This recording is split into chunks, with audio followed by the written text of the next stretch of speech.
The Knicks, they got a chance to finish their West Coast road trip with a winning record tonight as they battled the Warriors out in the Bay. The Bockers, they've won 2 straight games. So what we're going to do is we're going to preview tonight's game with a host from the Knick of Time Show. It's my guy, Jay Ellis, who joins me now. See the KOT hat that he is rocking. Jay Ellis, what's good, man? I am happy, extremely happy to be on this 2-game winning streak and ready to take it to the Golden State Warriors. Let's go. There you go. I'm glad you are excited about the game. We just talked about it, Jay Ellis. They've won back-to-back games, including Mikal Bridges' OT buzzer beater against Portland. How important in your eyes was that win for the team and their momentum going forward?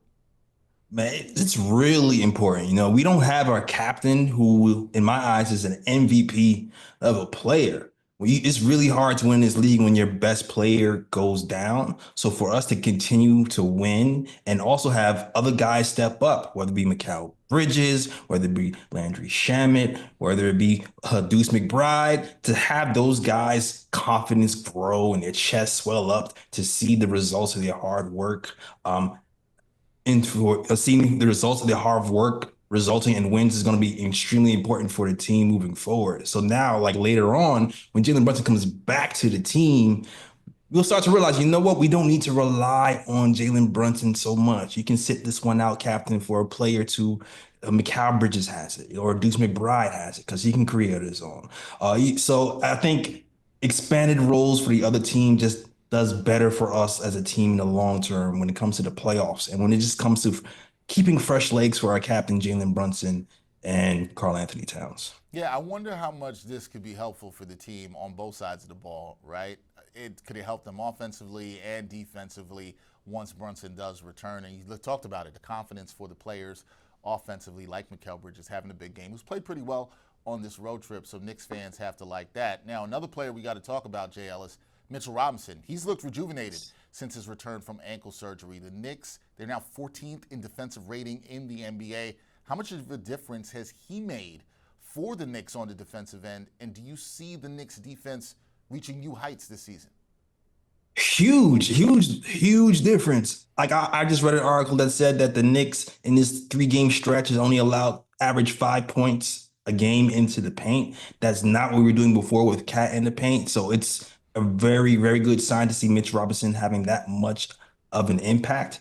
And I think we forget, when Karl Anthony Towns was playing for the Timberwolves, they brought in Rudy Gobert because his weakness was protecting that paint. And they became a championship level team last season with a rim protector at the 5 and Karl Anthony Towns at the 4. So now with Mitch Robinson back, it kind of just gives us more versatility. We can go Twin Towers big, and we can go small if we want to. And not only that, with Mitchell Robinson back there, Mikal Bridges, OG Anunoby, those guys can run amok and keep other players at bay at the perimeter.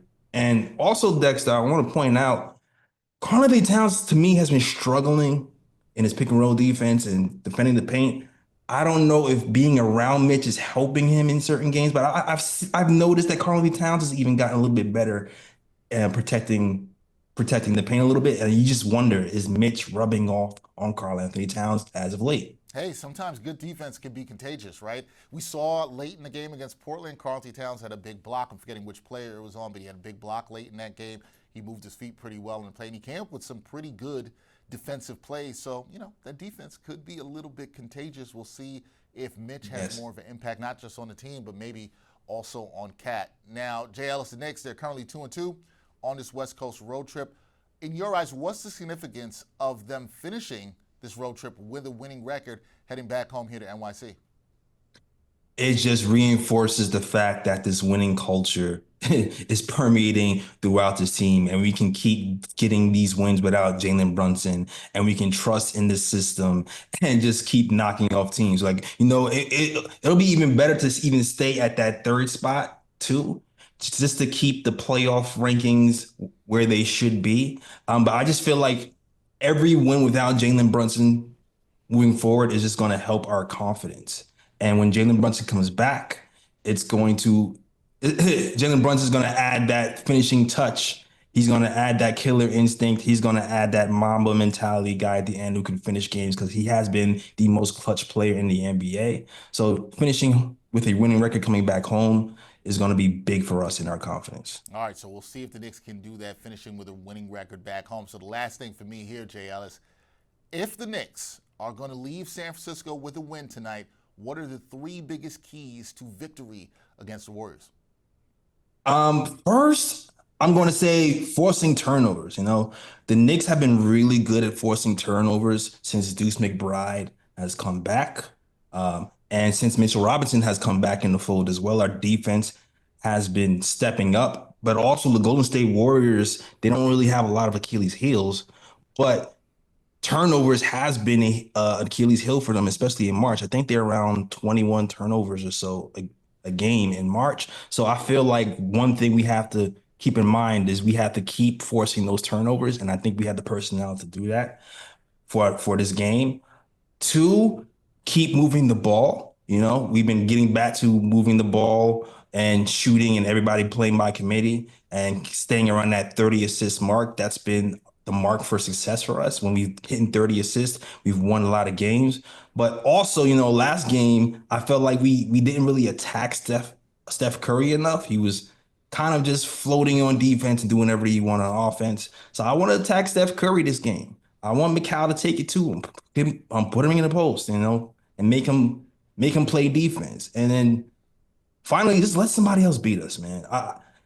You know what? They leave Josh Hart open a lot for threes. They have their own Josh Hart and Draymond Green, who's not the best offensive player. He's a guy who's a passer. Let's make him do something else besides pass. Let's play off him a little bit. Make him do something else, put it on the floor, go to the rim, and win the game that way. I think those are the keys to the game for me. All right, all good keys for the Knickerbockers. We'll see if they can get a win out in the Bay Area over the Warriors. That is Jay Ellis of the Knick of Time Show. Check him out there. Jay, appreciate you, man. We'll catch up again soon about the Knicks to see if they can finish this road trip with a winning record.